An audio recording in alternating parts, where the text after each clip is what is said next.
Hello, it's Rebecca here from Precious Pages Papercraft, and today I'm designing a layout for Hip Kit Club using the gorgeous November 2022 kits. I'm trying to squeeze everything I can out of these kits because I really am loving creating with them. And today I was in the mood to kind of pick a favourite product and be inspired by that. And I absolutely adore the chipboard baubles we get in this collection. They are fantastic to use as they are, or backed with patterned paper, or with a photo, or as I'm going to do today, turn them into little sequin shaker pockets. So I've pulled out a few of those. I've cut them up into little individual sections because I want to keep them on the acetate backing that they come with, just for ease, just makes things a little bit quicker. And I'm also going to be using a lot of the Hip Kit exclusive cardstock. Now we get these as a cardstock kit every month, and they're always double-sided. You normally get one side has like a textured pattern on and the other side has a dotty pattern on. But this month we've got the textured on one side and then this fantastic stripe on the reverse.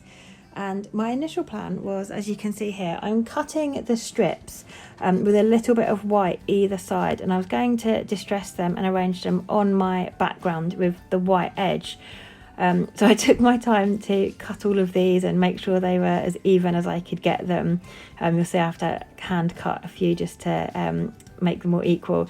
And then I changed my mind and ended up just turning them over because I preferred to have that thicker band of coloured cardstock. So I'm just trying to arrange them on my background at the moment and see how I want them to go. I know I want some horizontal stripes, but I didn't know if I wanted them to go all across the page or kind of like at an angle, or I wanted like shorter ones at the bottom, longer ones at the top, or vice versa. So I took some time to have a little play.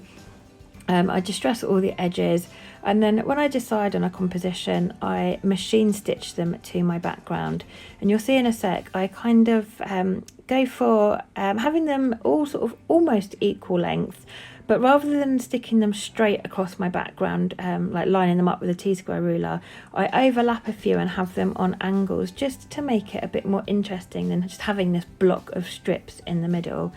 So there we go, I fast forwarded the rest of that process for you. You can see what I mean here. So some of them are a little bit on a slant, and I just felt like that brought in a little bit more interest. And I've got these gorgeous baubles, and as I said, I've left them on the acetate backing, so I'm just going to trim any excess off, leaving that film, because I'm only going to add acetate anyway to create a shaker pocket, so why not use the acetate that I was given? It makes more sense.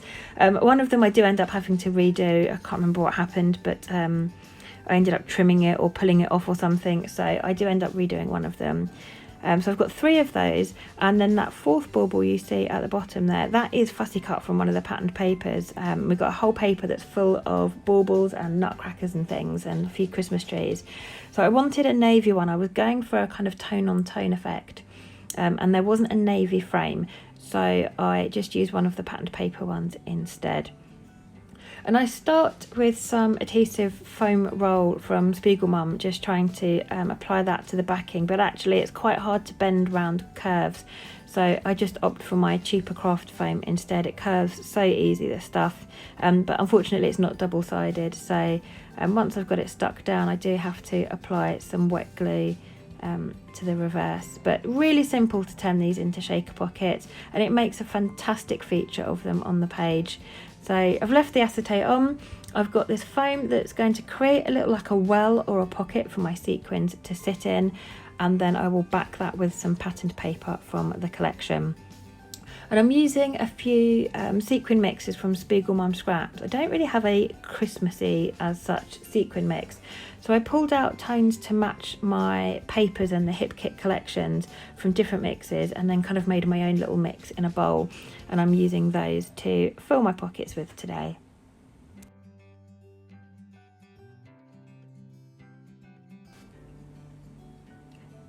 And there we go, you can see here I've got that mix sort of sorted. So I've added some reds, some whites, some of that gorgeous minty green colour, and then some tiny silver stars as well.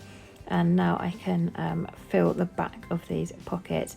I'm going to use Glossy Accents as my adhesive just because it's got a really strong hold. It does take a little while to dry though, so I'm applying that first, and then I'm going to add my sequins in. I'm going to stick some patterned paper on the reverse, and then I'm going to weigh those down for a few minutes just to make sure that Glossy Accents holds before I trim off the excess patterned paper that I'm going to back them with.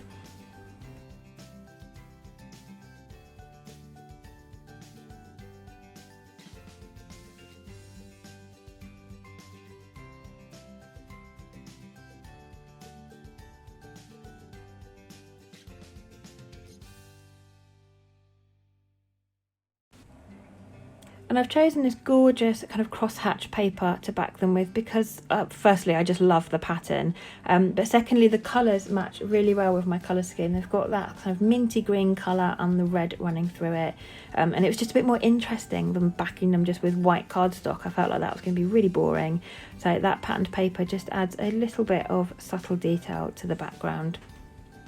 So you can see I've got those over on the left there, weighed down under various objects just to help those glossy accents to stick. And I've decided I want to add a couple of layers of colour behind my photo. And again, I'm using the Hip Kit exclusive cardstocks for this, just purely because it matches the strips I've got going on in the background. I don't want to add in too many different shades of colours, so those coordinate perfectly. I'm distressing those edges just in keeping with the layout. I've distressed the edges of all of those strips, so it makes sense to do that. And I absolutely love distressed edges. Torn and distressed edges just bring so much texture to a page and make it so much more interesting. So I've done that, I've got those stuck down, and I went for the mint and the blue colours because I felt like there was also, although I've got the red going through the middle, there's a lot of red in my photo as well, so I felt like I could do without the red layer of patterned paper because there's just lots of red in the photo. My photo is going to sit over on the right hand side there, and my sequin shaker pockets I'm going to scatter around tone on tone where possible, and have those kind of dangling down the page. And I absolutely adore how these turned out. It's just a fantastic way to make a feature of a product, and like I said at the beginning, there's so many different ways to use these frames, but I used to be on the Spiegel Mom Scraps designs team, and so whenever I see things like this, my brain just goes to sequin shaker pockets straight away. It's just once you've been a sparkler, I guess you're always a sparkler. But yeah, I just thought, oh, it'd be a perfect way to use these frames, and I love how they've turned out. And then for my title, I'm using one of the Hip Kit exclusive puffy stickers. And I love exclusive Hip Kit products, and this kit is entirely exclusive. In fact, the last few months have been, which makes it really interesting because you can't find these products anywhere else. They're designed by Kim and Kimberly, so you won't get them anywhere other than Hip Kit. So there is something very special about having an exclusive kit. So I've used the Traditions sticker. I think it was Family Traditions. It was a two-part sticker. I've just used the Traditions part, and then I've used the exclusive silver alpha stickers for the word Christmas, and they're fab as well because you get two different fonts this month. You get this one that I've used here, which is quite a playful font, and then you get another one that's a bit more cursive, but I love that metallic look. And I've got some silver in my sequined mixes, so that worked really nicely and coordinated well. So now my title reads Christmas Traditions, which this photo kind of is. Every year I set up a little photo shoot at home. My little boy loves it, just posing for photos. So we set up this background with loads of props, and then he sits in his Christmas jumper or top or whatever he's got. And then we get some funny sort of Christmas glasses and headgear out and have a bit of a laugh. But yeah, so we do that every year, so that's why I've gone with Christmas Traditions for my title. And I've sat it underneath my photo so that the Traditions part is tone on tone. And then I'm just going through the kits. I've got the embellishment kit, the main kit, and the pocket life kit here. I'm just pulling out little things that I can use to add some detail. So I've used some of the floral die cuts over on the right hand side just to balance the page out. I've got that really large bauble to the left of my photo, so I felt like I needed something over on the right. So a couple of floral die cuts has balanced that out nicely. I've just placed a sticker at the top there that says favourite things. That worked really well with the green strips. I've also got a puffy sticker up there that says you are the only gift I need. I've also added a couple of bow stickers to some of the baubles as well, just to sort of sit them nicely at the top. And then a couple more kind of like cardstock stickers or chipboard stickers of little metallic silver circles.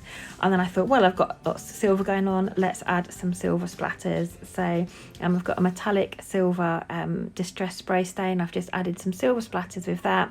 And then I'm using the glitter Nouveau drops that we get in the embellishment kit with the November embellishment kit, just to add a few blobs of metallic silver glitter on the page. And that is me finished.